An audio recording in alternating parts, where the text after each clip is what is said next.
نہیں کوئی ایک چیز ان کے پاس ہو دینے کے لیے تو دیں نا. ان کے پاس ہے کیا دینے کے لیے؟ مطلب ان کے پاس پہلی بات تو یہ ہوتی ہے نا کہ آپ کے اندر انٹینشن ہوتی ہے, آپ کی نیت ہوتی ہے.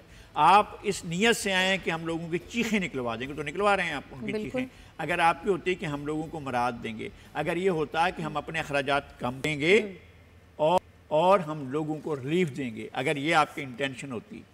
حکمران ایسے ہوتے ہیں کہ جب بیرون ملک مذاکرات پر جاتے ہیں تو پھر چٹائیوں پر نہیں, نیچے زمین پر سوتے ہیں تاکہ میرے لوگوں کو یہ میسج جائے کہ ہم جو ہے اس طرح سے بیہیو کرتے ہیں. کہ جب جنگی قیدی تھے پاکستان کے اندر 90,000 پاکستان کے, تو ذوالفقار علی بھٹو شملہ میں مذاکرات کرنے گئے تھے. جتنے دن وہ وہاں زمین پر سوتے رہے اور انہوں نے پلنگ کا استعمال نہیں کیا تاکہ یہ میسج جائے کہ اگر میرے سپاہی یہاں پر, میرے فوجی یہاں پر, میرے لوگ یہاں پر جو ہے اگر ان کی قید میں زمین پر سو رہے ہیں تو میں بھی پلنگ پر نہیں سوں گا. تو اس طرح کا انٹینشن ہو, آپ کی نیت سے لگے گی. آپ کی نیت یہ ہے کہ میں ان کی چیخیں نکلواؤں گا, آپ کی نیت یہ ہے کہ میں ان کی کھال اتاروں گا, تو پھر آپ دیں گے کیا؟ تو لغاری صاحب ابھی ارشد شریف صاحب کہہ رہے تھے کہ حکومت کا بجٹ میں کوئی ویژن سامنے آنے والا ہے. وہ کون سا ویژن ہے حکومت کا جو بجٹ میں سامنے آئے گا؟ ویژن بھی ہوتا ہے مطلب اور خاص طور پر اس حکومت کا ویژن ہے کہ لوگوں کو بے وقوف بناؤ, لوگوں کی آنکھوں میں دھول جھونکو, اپنی لفاظی چاند جو ہے ایک حکومت میں 20, 25, 30, 40 جو ہیں وہ ترجمان رکھ لو, اور ترجمان جو ہیں وہ لوگوں کو سبز باغ دکھائیں. پھر جو ہے وہ جسٹس رستم کیانی نے کہا تھا کہ ہم نے سنا تھا کہ حکومتیں سبز باغ دکھاتی ہیں لیکن پاکستان کی حکومت جو ہے, بلکہ ویسٹ پاکستان کی حکومت جو یہ کالا باغ دکھاتی ہے. تو یہ نواب آف کالا باغ کی طرف اشارہ تھا. یہ کالا باغ اور عیسیٰ خیل میں کوئی زیادہ فرق نہیں ہے, یعنی ایک طرف جو ہے ایک کالا باغ ہے جہاں سے نواب آف کالا باغ تھے, اور ایک طرف عیسیٰ خیل ہے جہاں سے جناب عمران خان نیازی عیسیٰ خیل بھی ہیں. تو یہ عیسیٰ خیل اور کالا باغ والے معاملات ایک جیسے ہیں, وہی سب کچھ ہے. صحیح. اگلے کلپ کی جانب بڑھتے ہیں. ناظرین, آپ نے رپورٹ مرتب کر لیا, اور ایڈز جیسا مہلک مرض جو سندھ میں تیزی سے پھیلتا جا رہا ہے اس پر chairman health commission doctor Tipu Sultan کچھ معلومات دے رہے ہیں. وہ کیا معلومات ہیں وہ آپ کے ساتھ شیئر کرتے ہیں. سارے سندھ میں یہ چیز پائی جائے گی. آپ نے گفتگو سنی. لغاری صاحب, ڈاکٹر ٹیپو سلطان نے جو بنیادی معلومات دی ہیں اس کے مطابق دیہات میں حفظان صحت کے اصولوں کو مد نظر نہیں رکھا جاتا. تو لوگوں میں حفظان صحت کے جو اصول ہیں ان کو کس طرح سے رجحان جو ہے وہ پیدا کیا جا سکتا ہے؟ میرے خیال میں یہ جو انفارمیشن دے رہے تھے, ایک تو ڈاکٹر ٹیپو سلطان پاکستان کی انتہائی محترم شخصیت ہیں. یہ 3 بھائی 3 بہنیں ہیں, اور ان کی والدہ بالکل ہی ان پڑھ تھیں. اور انہوں نے کبھی بھی اسکول کی یا کالج کی تعلیم حاصل نہیں کی, مگر وہ ان کے شوہر کا ایک کنسسٹنسی تھی کہ انہوں نے ان کو اپنی بیگم کو, ان کی والدہ کو MBBS میں داخلہ دلوایا. ماں چوتھے سال میں تھیں اور یہ پہلے سال میں داخل ہوئے تھے, ڈاکٹر ٹیپو سلطان. لیکن والدہ جو ہے وہ 4 سال ان سے سینئر تھیں, کالج فیلو تھے, ایک ساتھ کالج میں ماں اور بیٹا ایک ساتھ جاتے تھے, اور دونوں نے ایک ساتھ کیا تھا. لیکن والدہ نے پہلے کر لیا تھا, اور وہ پاکستان کے ایک بیسٹ گائنیکولوجسٹ تھیں جنہوں نے کبھی اسکول نہیں دیکھا, جنہوں نے کبھی کالج نہیں دیکھا, لیکن انہوں نے ان کے شوہر کی جو استقامت تھی اس سے پھر تمام بھائی ڈاکٹر ہیں, تمام بہنیں ڈاکٹر ہیں, ان کے تمام بچے ڈاکٹر ہیں, تمام بہویں ڈاکٹر ہیں, تمام داماد ڈاکٹر ہیں, اور تمام پوتے پوتیاں نواسیاں سب کے ان کے پوری کی پوری فیملی میں 40-50 تقریباً نصف سینچری 50 کے قریب جو ہیں وہ سارے کے سارے ڈاکٹر ہیں. تو ڈاکٹر ٹیپو سلطان, ڈاکٹر سراج الدولہ اور ڈاکٹر شیر شاہ اور ان کی بہن ڈاکٹر شاہین, یہ سارا کا سارا خاندان جو ہے وہ بہت قابل احترام ہے. انہوں نے بڑی بنیادی انفارمیشن دی. اگر ان کو دیکھا جائے کہ جس طرح سے HIV پھیلتا ہے اس کے اسباب انہوں نے بتائے ہیں کہ کس طرح سے جو ہے بہت سی چیزوں میں احتیاط نہیں کی جاتی ہے, اور بلکہ کان چھیدے جاتے ہیں بچوں کے, ناک چھیدی جاتی ہے, اور استعمال شدہ سرنج استعمال ہوتی ہے, پہلے سے استعمال ہو چکی ہوتی ہے. تو اس طرح سے یہ HIV پھیلتا ہے. انہوں نے اسباب بتائے, ان کو روکا جا سکتا ہے. مسئلہ یہ ہے کہ دیہات میں یہ چیزیں پہلے سے موجود ہیں, اب ڈسکوری ہو رہی ہے. بالکل. تو لغاری صاحب, کیا صرف رتو ڈیروں میں چھوٹے بڑے بچے بوڑھے ان سب میں HIV پیدا ہو گیا ہے, یا پھر دوسرے علاقوں میں بھی ایسے لوگ پیدا؟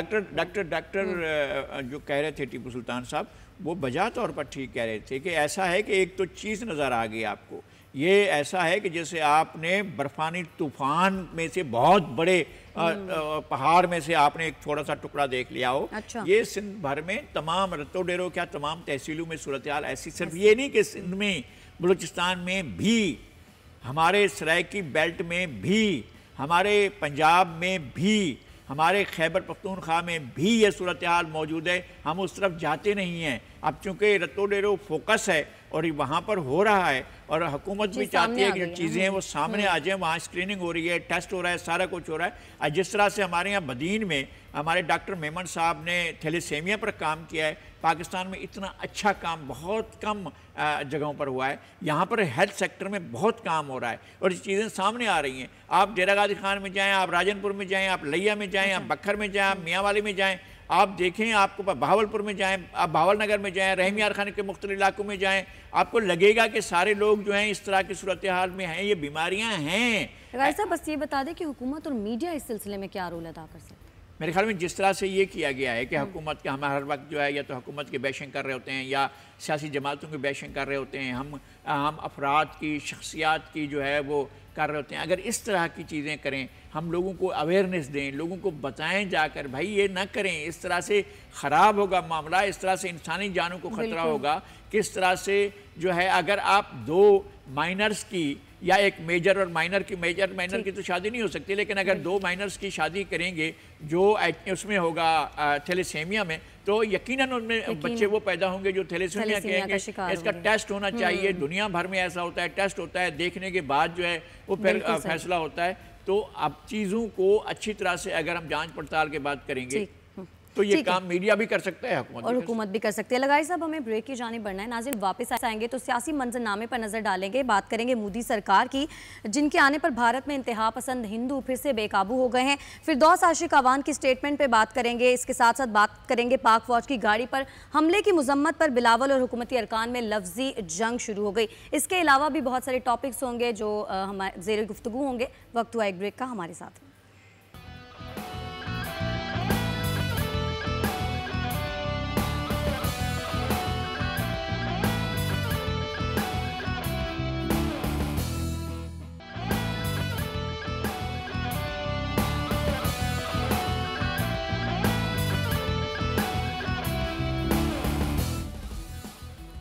Welcome back. ناظرین آپ کو بتائیں کہ مودی سرکار کے پھر سے آنے پر بھارت میں انتہا پسند ہندو پھر بے قابو ہو گئے ہیں. بھارت میں ٹولیوں کی شکل میں مسلمانوں کو گھیرے میں لے کر ہندوؤں کی جانب سے انہیں تشدد کا نشانہ بنایا جا رہا ہے. ہمارے پاس ایک ویڈیو بھی ہے، وہ آپ کو دکھاتے ہیں. اس میں صاف دیکھا جا سکتا ہے کہ کس طرح مسلمانوں کو تشدد کا نشانہ بنایا جا رہا ہے. لگاری صاحب، مودی کے دوبارہ حکومت میں آتے ہی مسلمانوں پر بی جے پی کے گنڈوں کا تشدد ایسا کیوں ہے اور یہ کب تک جاری رہے گا؟ ابھی ہم نے یہ پوری کلپ نہیں دکھائی ہے، ہم نے روک لیا ہے. میں نے پروڈیوسر صاحب سے گزارش کی ہے کہ اس کو روک لیں. یہ نہیں دکھایا جا سکتا. جو ہم نے دیکھی ہے اگر وہ خدا نہ خواستہ یہ پوری چل جائے تو میں سچ مچ اوسان خطا ہو جاتے ہیں. کیا انسانیت کتنی گر چکی ہے. اور جہاں انتہا پسندی ہوتی ہے، جہاں پر تنگ نظری ہوتی ہے، جہاں پر جنون ہوتا ہے، جہاں پر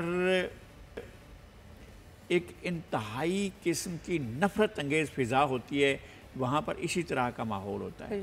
آپ دنیا میں جاتے ہیں، مہذب دنیا میں جاتے ہیں، آپ کو لگتا ہے کہ لوگ کس طرح سے چڑیا کو بچانے کے لیے بھگ دوڑ کر رہے ہوتے ہیں، کس طرح سے کسی ٹنل میں پھنسی ہوئی مچھلی کو نکالنے کے لیے کیسے بھاگ دوڑ ہوتی ہے، کسی طرح سے کسی جانور کو، اس کی حالانکہ درندہ ہوتا ہے مگر اس کو بچانے کے لیے جدوجہد کی جا رہی ہوتی ہے. یہاں انسانوں کے ساتھ اس طرح کا سلوک ہو رہا ہے. یہ ہے بھارت، یہ ہے بھارت کا اصل چہرہ، یہ ہے بھارت کا حکمران. جہاں مودی جیسا حکمران ہو اور اس سے قبل یہ ایل کے آڈوانی جیسے لوگ جہاں اقتدار میں آ جاتے ہیں، وہاں انسان کا پھر راج نہیں ہوتا ہے، پھر وہاں درندوں کا راج ہوتا ہے. وہاں ہم نے اس چیز کو بھگتا ہوا ہے، ہم نے انتہا پسندی کو دیکھا ہوا ہے، ہم نے تنگ نظری کو دیکھا ہوا ہے، ہم نے شارٹ سائٹڈنس کو دیکھا ہوا ہے، ہم نے بھگتا ہوا ہے. ہم اتنے چھوٹے چھوٹے دماغ کے اندر پلنے والے فطور کو بھگتا ہے، دیکھا ہے. اسی طرح کا فطور جو ہے اب پورے بھارت پر چھا گیا ہے. وہاں اقلیتیں محفوظ نہیں ہیں، وہاں مسلمان محفوظ نہیں ہیں، وہاں عیسائی محفوظ نہیں ہیں، وہاں بدھ مت والے محفوظ نہیں ہیں، وہاں کوئی محفوظ نہیں ہے، جین محفوظ نہیں ہے. وہاں پر سکھ محفوظ نہیں ہیں، وہاں پر مسلمانوں کی جانوں کو خطرات ہیں. جس طرح کا تشدد ہوتا ہے جب کوئی مسلمان ان کے ہاتھ میں آ جاتا ہے اور اس طرح سے جس طرح وحشیانہ تشدد ہوتا ہے تو ظاہر ہے یہ بھارت ہے جی، بھارت کی جمہوریت دیکھیں کتنا چلتی ہے. بالکل. اچھا لغاری صاحب، فردوس عاشق اوان صاحب نے اسٹیٹمنٹ دی ہے، وہ کہتی ہیں کہ OIC اجلاس اعظم عمران خان مقبوضہ کشمیر اور فلسطین کے وکیل بن کر ابھرے ہیں، اس پر آپ کیا کہیں؟ دیکھیں فردوس عاشق اوان صاحبہ تو بڑی شخصیتیں ہمارے لیے محترم ہیں، اور بات یہ ہے کہ عمران خان صاحب کو جب بھی وہ باہر جا رہے ہوں تو محترمہ فردوس عاشق اوان صاحبہ ان کو جغرافیہ ضرور بتا دیا کریں کہ جاپان اور جرمنی ایک ساتھ نہیں ہے. یہ بتا دیا کریں کہ گولان ہائٹس جو ہیں وہ فلسطین میں نہیں تھیں، دمشق کے ایئرپورٹ کے قریب گولان کی پہاڑیوں کا سلسلہ شروع ہوتا ہے اور آگے ان پہاڑیوں پر اسرائیل نے قبضہ کیا اور وہ دمشق اس کی ہیں، شام کی ہیں، وہ اس کو فلسطین کا بنا دیا. اب ہم کب تک اس طرح کی جگ ہنسائی کا سامنا کرتا رہیں کہ ہمارے وزیر اعظم کو صحیح جغرافیے کا، صحیح چیزوں کا بھی اگر نہ ہو، ان کو کسی نے بریف نہ کیا ہو، ان کو بتایا نہ گیا ہو. بھائی ویسٹ بینک جو ہے وہ سارے کا سارا فلسطینیوں کا ہے، اور اسرائیل ویسے ہی ناجائز حکومت ہے، وہ کہیں بھی اس کا ایگزسٹ نہیں کرتی، سارا فلسطین پر قبضہ کر کے انہوں نے یہ بنائی ہے، اور دنیا بھر سے یہودیوں کو جمع کر کے ایک عالمی ایجنڈے کے تحت جو کچھ ان کے سامنے اس وقت ہے ایک چیز کی بنیاد رکھی گئی. حالانکہ کہیں بھی یہودی اور عیسائی مذہبی طور پر ایک دوسرے کے قریب نہیں ہیں. یہودیوں نے عیسائیوں کے پیغمبر کو جو ہے وہ ان کو صلیب پر لٹکانے کی بات کی، لیکن یہ کہ ساتھ ہیں وہ. صحیح. اچھا لغاری صاحب، پاک فوج کی گاڑی پر حملے کی مذمت کی گئی کی جانب سے، اور حکومتی ارکان میں اور بلاول بھٹو میں لفظی جنگ شروع ہو گئی. فواد چودھری صاحب کی جانب سے کہا گیا کہ جی دوگلی سیاست ہے. اصل بات یہ ہے کہ ٹھیکہ ان کے پاس ہے کہ فوج کی طرف سے ہم بات کریں گے. یہ حکمرانوں کا خیال ہے کہ اگر فوج کی گاڑی پر حملہ ہوئے تو پھر بلال کو کیا حق پہنچتا ہے کہ وہ فوج کی گاڑی پر ہونے والے حملے کی مذمت کریں. یہ حکومت کا اعتراض ہے. صحیح. یعنی آپ کہہ رہے ہیں کہ یہ اگر اس طرح گرے تو بھی ہمارا اور اس طرف گرے تو بھی ہمارا ہے، سکہ دونوں طرح سے گرے تو ہمارا ہے، اور رخ جو بھی ہو. یہ ہے حکومت کا طرز عمل، یہ ہے جس طرح سے انہوں نے کل چڑھائی کی اور ان کو بات تک نہیں کرنے دی گئی. اور ایسا پارلیمنٹ میں اب یہ تماشا ہونے لگا ہے کہ اپوزیشن کی پارٹی کے پارلیمانی سربراہ، سیکنڈ لارجسٹ پارٹی کے پارلیمانی سربراہ کو بولنے نہیں دیا گیا. یہ ایک تاریخی واقعہ ہوا ہے اور بہت ہی افسوسناک واقعہ. ٹھیک ہے، بہت ہی افسوسناک ہے. ناظرین، ہمارے پاس ایک بہت رپورٹ ہے. بزم فروغ ادب اور فرید پبلشر کے زیر اہتمام 33ویں کتب میلے کا اہتمام کیا گیا ہے. اس حوالے سے ایک رپورٹ ہے، وہ آپ کو دکھاتے ہیں. کتابوں کے مطالعے سے نہ صرف آپ کی شخصیت نکھرتی ہے بلکہ محفل کے ادب و آداب بھی آ جاتے ہیں. بزم فروغ ادب و فن پاکستان اور فرید پبلشر کے زیر اہتمام 33ویں کتب میلے میں تقریباً 2.5 لاکھ کتابیں رکھی گئی ہیں جو شائقین کے مطالعے کی توجہ کا مرکز بنی ہوئی ہیں. فرید پبلشر کے روح روا کہتے ہیں اس کتب میلے میں ہر قسم کی کتابیں رکھی گئی ہیں جو کتابوں سے شغف رکھنے والوں کی دلچسپی کا سامان مہیا کر رہی ہیں. یہ 33واں سال ہے اس کا، اور اس میں تمام پبلشرز کی انگلش اردو کا لٹریچر پورا بھرپور ایک ہی چھت کے تلے رکھا جاتا ہے اور رعایتی داموں اس کو دیا جاتا ہے. کتب میلے میں ہر مضمون جس میں فنون لطیفہ، کھانا پکانے، مذہبی و اسلامی تعلیمات، بچوں کے لیے معلوماتی کتب کے ساتھ ساتھ دیگر کتابیں موجود ہیں. یہاں کم از کم 1.5 لاکھ کتابیں ہیں اس وقت، اور 250 سے زائد پبلشرز کی کتابیں ہیں. یہ بات ذہن میں رکھنے کی ہے کہ ملک بھر سے انہوں نے انگریزی موضوعات بھی ہیں، سائنس، ادب، مطلب کھانا پکانا، شاعری، ہر موضوع پر ہر کتاب ہے، دین پر، ہمارے مذہب پر. اور یہ کتب میلہ جو ہے نا، یہ کراچی کی ادبی تاریخ کا ایک حصہ بن چکا ہے. کتب میلہ جو 1 جون سے شروع ہوا تھا چاند رات تک جاری رہے گا، جہاں دنیا بھر کے ناشرین کی کتابیں رعایتی قیمت پر دستیاب ہیں.